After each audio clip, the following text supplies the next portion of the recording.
Welcome to Mindful Moments. Nourish your mind on the go. Our AI narration lets you delve into the wisdom of timeless books, extracting those golden nuggets of insight. All right, so get this. We're going deep on a book today that kind of turns everything you thought you knew about Western history on its head. Oh, is this about the one you mentioned? Yeah, exactly. It's called From Dawn to Decadence, 500 Years of Western Cultural Life, 1500 to the Present. It's by Jacques Barzun. Ah, Barzun. You familiar with it? Yeah, I've heard of it. Heard it's pretty dense. It's not exactly light reading, that's for sure, but let me tell you, it's not just like, your typical boring history book. Okay, good. I was a little worried about that. So what's the angle? Well, Barzun, he takes this really fascinating approach. Instead of just like listing off dates and battles and kings and all that, although that stuff's in there too, he focuses on these recurring themes. Themes? Yeah, themes, like these big ideas and desires, the things that drive people and societies. And he uses these themes to like weave a narrative through 500 years of history. Interesting. So he's saying forget the dates and just focus on the big picture. Well, not exactly forget the dates, but more like let's look beyond the surface. Let's try to understand the deeper motivations, the underlying anxieties, the things that have shaped the Western world, like at a fundamental level. Okay, I'm intrigued. 500 years. That's a lot to cover. What kind of themes are we talking about? Well, he covers a lot of ground, but one of the big ones is this idea of individual emancipation. Emancipation. Yeah, like this drive for freedom, for self-expression, for breaking free from tradition and authority. And you see this theme popping up again and again throughout history, like, the Reformation. Ah, the Reformation, Martin Luther and all that. Exactly. But Barzun, he goes deeper than just like Luther nailing his 95 Theses to the church door. Right. He argues that Luther's struggle, it wasn't just about, indulgences or whatever. Yeah, it was bigger than that, wasn't it? Exactly. It was about a much bigger shift in how people were thinking about their relationship with God. Like they wanted a more personal relationship with God. Exactly. They were rejecting the authority of the church, the idea that you needed a priest or the pope to interpret the Bible for you. Right. They wanted to read it for themselves, to experience God directly without any intermediaries. That makes sense. And this desire for a personal relationship with God, it wasn't just some like isolated thing. Right. It was part of this larger cultural shift, this move towards individualism and emancipation that was happening all over Europe. It's interesting how that ties into the printing press, right? Like without the printing press, Luther's ideas wouldn't have spread nearly as fast. Oh, absolutely. The printing press, it was like this technological revolution that completely transformed the way information was spread. It's like the internet of the 16th century. Exactly. And it played a crucial role in amplifying Luther's voice, in spreading his ideas far and wide. And this combination of new ideas and new technology, it really shook things up. Yeah, I can imagine. So we're seeing this idea of individual emancipation starting to take root. Where does it go from there? Well, it kind of branches out in a few different directions. Yeah. One path leads to this idea of humanism. Humanism. Okay, yeah. I've heard that term thrown around a lot, but what does Barzun actually mean by it? Well, for him, humanism in this period is about celebrating human potential and achievement. It's about rediscovering classical learning, a fascination with ancient Roman and Greek culture, and a renewed focus on reason and human experience. So like the Renaissance and all that. Exactly. And we see this reflected in the art and literature of the time. Think about Petrarch, his poetry. Oh, yeah, Petrarch. His obsession with Laura, right? It's full of emotion, of this kind of like personal expression that was pretty groundbreaking for the time. It was a pretty big departure from the medieval period, for sure. Right. And it embodies this humanist spirit, this focus on individual emotion, personal experience, and celebrating human potential. Okay, so Petrarch is like the poster boy for humanism. Well, he's definitely a key figure. But this thread of humanism, it continues to evolve. We see it in figures like Marsilio Ficino and the Florentine Academy. Oh, yeah, Ficino, he was big into Plato, right? Exactly. They were obsessed with Plato, with trying to reconcile ancient wisdom with Christian beliefs. Like a kind of synthesis of the two. Exactly. They were pushing the boundaries of intellectual thought, blending philosophy, religion, and classical learning in ways that hadn't been done before. And again, the printing press plays a vital role here, spreading these ideas, fostering this kind of vibrant intellectual exchange across Europe. It's amazing to think about how all these seemingly separate events are actually connected by these larger cultural currents. Right. And Barzun, he does a brilliant job of tracing these currents, of showing how these ideas flow and evolve over time. But it doesn't stop there. Oh, there's more. Oh, yeah, much more. Yeah. He introduces this whole other idea, this concept of the noble savage. The noble savage, that sounds familiar. Yeah, it's a concept that emerges from European encounters with Native Americans in the New World. Oh, right, right. And while, a lot of European explorers were driven by conquest and exploitation, some of them were also struck by the seeming simplicity and harmony of indigenous cultures. They were kind of romanticizing them, weren't they? Like seeing them as living in this pristine state of nature. Well, there was definitely some of that, but it also challenged the assumed superiority of European culture, right? Right. Like it planted this seed of doubt, this feeling that maybe, just maybe, European society had become too complex, too materialistic, and had lost touch with something essential. It's interesting how that ties into the theme of emancipation, too, right? Like the idea that maybe true freedom lies in breaking free from the constraints of civilization. Absolutely. And that's what's so cool about Barzun's approach. He shows how all these different ideas are interconnected, how they feed into each other and create this kind of like this complex tapestry of Western thought. Okay, I have to admit, you're really selling me on this book. Oh, just wait, we're just getting started. We haven't even touched on Rabelais and Montaigne yet. Oh, Rabelais, he's always a good time. And then there's the whole rise of science and reason, the witch hunts, the evolution of art and music. I mean, this book, it's got it all. Okay, I'm hooked. Let's keep going. All right, let's dive back in then. So where were we? Oh, right. We were talking about the noble savage and how that idea kind of shook things up in Europe. Yeah, it definitely challenged those assumptions of European superiority. It's like it opened people's eyes to different ways of living, different values, different ways of relating to the world. And that leads us right into another major theme that Barzun keeps coming back to, this idea of emancipation. Emancipation. Yeah, like we were talking about with Luther and the Reformation, this desire for freedom, for individual expression, for breaking free from those old constraints of tradition and authority. Right. Right. And we see that same spirit popping up in the art and literature of the time too, right? Oh, absolutely. Think about Rabelais and Montaigne. Those guys were really pushing the boundaries. Oh, man, Rabelais, his book Gargantua and Pantagruel, I mean, talk about wild. It's definitely not for the faint of heart. But that's kind of the point, right? He's using humor and satire to challenge authority, to poke fun at those societal norms, to really advocate for individual liberation. Yeah, he's definitely not holding back. And Montaigne, he's a little more subtle, but he's also pushing for this idea of thinking for yourself, of questioning everything and trusting your own judgment. Right. His essays are all about the power of individual thought and experience.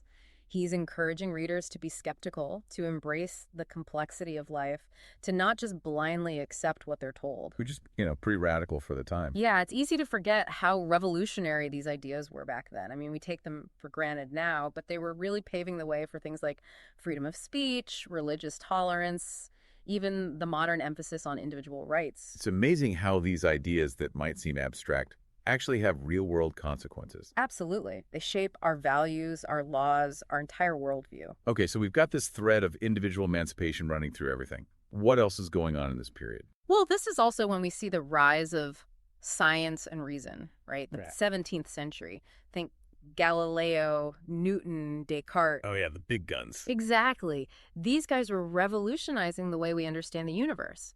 They were challenging those old beliefs, emphasizing observation, experimentation, using reason to unlock the secrets of the natural world. And that had to have caused some major friction with the church, right? No, absolutely. It was a huge shift in authority. It wasn't just the church dictating what was true anymore. Right. Now you had empirical evidence, the scientific method, challenging those traditional sources of knowledge. And that leads to the rise of secularism, the idea that you don't need religion to understand the world or to live a moral life. So it's like a whole new way of thinking is emerging. Exactly. But here's the thing. Alongside this rise of reason, we also see the surprising resurgence of superstition. Superstition. But wait, I thought we were in the age of reason now. You would think, right. But this is where things get really interesting. Barzun points to the witch hunts as a prime example of this paradox. The witch hunts. Hmm. Oh, wow. Yeah. That doesn't sound very rational. It seems totally counterintuitive, right? But Barzun argues that the witch hunts were actually a symptom of the anxiety and upheaval that all this rapid change was causing. Like people were freaking out because the world was changing too fast. Yeah, it's like they were clinging to those old fears and superstitions as a way of coping with all the uncertainty. So as science was making all these incredible discoveries and expanding our understanding of the universe, people were also like burning witches at the stake. It sounds crazy, but it's true. And it's a reminder that progress isn't always linear. Right. We like to think that we're always moving forward, but it's more like this 2 steps forward, 1 step back kind of thing. Exactly. There are always these countercurrents, these regressions, these moments of fear and irrationality, even as society is moving towards greater knowledge and enlightenment. And it makes you wonder if that tension between progress and fear, if that's just like baked into the human condition. It's a question that Barzun grapples with throughout the book, and he sees this interplay between continuity and change, this back and forth, this push and pull, as one of the defining features of Western culture. So we're always kind of wrestling with this duality. Yeah, it's like we're carrying the legacy of the past with us, even as we're trying to break free from it and create something new. It's like that old saying, the more things change, the more they stay the same. Exactly. And this tension between tradition and innovation, it plays out in all aspects of culture. It's not just about science and religion. We see it in art and music, too. Yeah, how so? Well, think about the way art evolved over this period. Barzun talks about how it becomes this mirror reflecting the values and anxieties of each era. Oh, that's interesting. Yeah, he traces this progression from the realism of the Renaissance to the more abstract and expressive forms of Romanticism and Modernism, showing how each movement is a reflection of the changing spirit of the times. It's like art becomes this language for expressing what people are feeling but can't always put into words. Exactly. And that's what makes it so fascinating to study. It's like this window into the human soul, a way of understanding how people were thinking and feeling in different historical periods. Okay, I'm starting to see how this all ties together. It's not just about individual events or movements. It's about those underlying currents, those deeper forces that shape the course of history. Right. And one of those forces, one that we see playing out in art and music and literature, is this ongoing tension between the individual and society. Okay, how so? Well, think about it. On the one hand, you have this rise of individualism that we've been talking about, this emphasis on personal expression, on freedom, on breaking free from tradition. But on the other hand, you also have this need for community, for connection, for a sense of belonging. Right, we're social creatures after all. Exactly. So you have this constant push and pull between these two forces, and it's reflected in the art of the time. So you're saying that artists were trying to grapple with this tension in their work? Oh, absolutely. They were exploring the complexities of the human experience, the challenges of living in a society that was undergoing such rapid transformation. And how does this play out in specific artistic movements? Well, think about the Romantics, for example. Guys like Byron and Shelley, they were all about rebelling against the constraints of reason and tradition. You were pretty dramatic, weren't they? Oh, for sure. They embraced emotion, imagination, individual experience. They were pushing the boundaries of art, challenging societal norms, and really paving the way for those more radical forms of expression that we see in the centuries to come. It's interesting how they're kind of picking up the torch from Rabelais and Montaigne, in a way carrying that spirit of individualism and rebellion into a new era. Exactly. And that's what's so cool about studying history. It's like this ongoing conversation, this back and forth between those who want to hold on to the past and those who are pushing for change. Right. And that conversation's still happening today, isn't it? I mean, we're still wrestling with those same questions about individual freedom versus social responsibility, tradition versus innovation. Absolutely. And that's what makes Barzun's book so relevant. Even though he's writing about events that happened centuries ago, he's tapping into those timeless dilemmas, those fundamental tensions that are always present in human society. It's like he's giving us this framework for understanding not just the past, but also the present and even the future. Exactly. He's helping us see the bigger picture, to connect the dots and understand how we got to where we are today. And speaking of connecting the dots, I'm really curious to hear more about Barzun's take on decadence. I mean, it's such a provocative idea, and I'm still not sure I fully understand what he means by it. Yeah, it's a big concept. We've touched on it a bit, but there's a lot more to unpack. Yeah, I'm definitely intrigued. So I guess we'll have to dive into that in the next part of our deep dive. Sounds good to me. All right, decadence. Where do we even begin with that? It's a big one, right? I mean, it's kind of a loaded term, isn't it? Yeah, for sure. It definitely has that, negative connotation, like something's falling apart, decaying. Yeah, exactly. Like the Roman Empire, all those images of like togas and excess and everything crumbling. Right. But for Barzun, it's not just about things, literally falling apart. It's more about this loss of faith, this kind of spiritual or cultural decline. Okay, so it's not necessarily like a decline in material wealth or, technological progress. Right. It's more about a decline in those things that give life meaning, those core values and beliefs that have kind of guided Western civilization for centuries. So what, like a loss of purpose, sense of, like, what's it all about? Exactly. He points to things like the rise of mass consumerism, the erosion of community and tradition, Hmm. the increasing dominance of technology. Oh, yeah, I could see that. Like, we're so focused on stuff, on buying things, on the next gadget, that we've kind of lost sight of those deeper values. Right. It's like we're constantly being bombarded with messages telling us to buy more, consume more, be more productive, but no one's really asking, like, what's it all for? It's like we're on this treadmill and we can't get off. Yeah.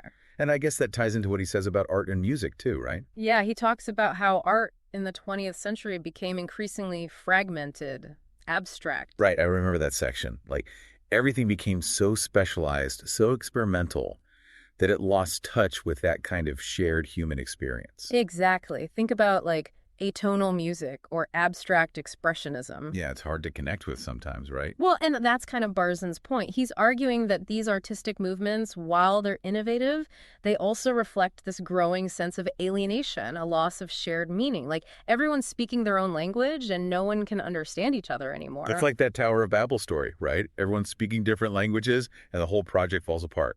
Exactly. And it's not just art either. It's happening in politics, in philosophy, in every aspect of culture. It's like this fragmentation, this kind of atomization of society. It's a pretty bleak picture, isn't it? I mean, if everything's falling apart, where do we go from here? Well, Barzun, he doesn't see it as the end, thankfully. He acknowledges that even within this period of supposed decline, there are seeds of renewal. There are these new forms of art and thought struggling to emerge. So it's not all doom and gloom. No, it's more like this cycle, this kind of ebb and flow, periods of cultural flourishing followed by periods of decline and transformation. And it's up to each generation to kind of grapple with this tension and find its own way forward. Okay, that makes me feel a little better. But it still raises this big question. If we are in a period of decadence, like Barzun suggests, what can we do about it? Is there any hope? Well, he doesn't offer any easy answers, but he does suggest that the key to renewal lies in rediscovering those shared values, reconnecting with our cultural heritage, and finding new ways to kind of express the human spirit. So it's about finding meaning and purpose in a world that often seems kind of, well, meaningless. Yeah, exactly. It's about being engaged citizens, not just passive consumers. It's about recognizing the interconnectedness of everything and how our individual choices and actions contribute to the larger cultural landscape. It's a call to action, right? Absolutely. It's a reminder that we are not just passive observers of history, we are active participants in shaping the future. So what does that look like in practice? What can we actually do to counteract this sense of decadence? Well, I think Barzun would encourage us to be critical thinkers, to engage with art and culture, to question our assumptions, to be actively involved in shaping the world around us. It's about, like, cultivating our own intellectual curiosity, seeking out diverse perspectives, engaging in meaningful dialogue with others. Yeah, it's about being informed, engaged, compassionate citizens committed to making the world a better place. That's awesome. This has been a great deep dive. From Dawn to Decadence is a challenging book, but it's also incredibly rewarding. It's given me a whole new perspective on history and culture, and I think it's even helped me understand, the challenges we face today a little bit better. I think that's what Barzun would want, honestly. Yeah, it's not just about, dwelling on the past. It's about using those insights to make better choices in the present and to create a better future. Exactly. And that's something we can all do no matter who we are or where we come from. I love that. So, to wrap things up, From Dawn to Decadence is a must-read for anyone who wants to understand, those deeper currents of Western history and culture. It's definitely a thought-provoking book. Yeah, and it's a reminder that history is not just a collection of, dates and events. It's a story about us, about humanity's ongoing struggle for meaning and purpose, and it's a story that we're all writing together. Well said. Thanks. And thanks for joining me on this deep dive. It's been a pleasure. We'll see you next time. There's a link to buy the book in the episode description. And if you enjoyed this deep dive, don't forget to subscribe to our channel and share it with anyone who loves exploring ideas. We'll be back soon with another fascinating topic. Until then, keep those minds curious and engaged.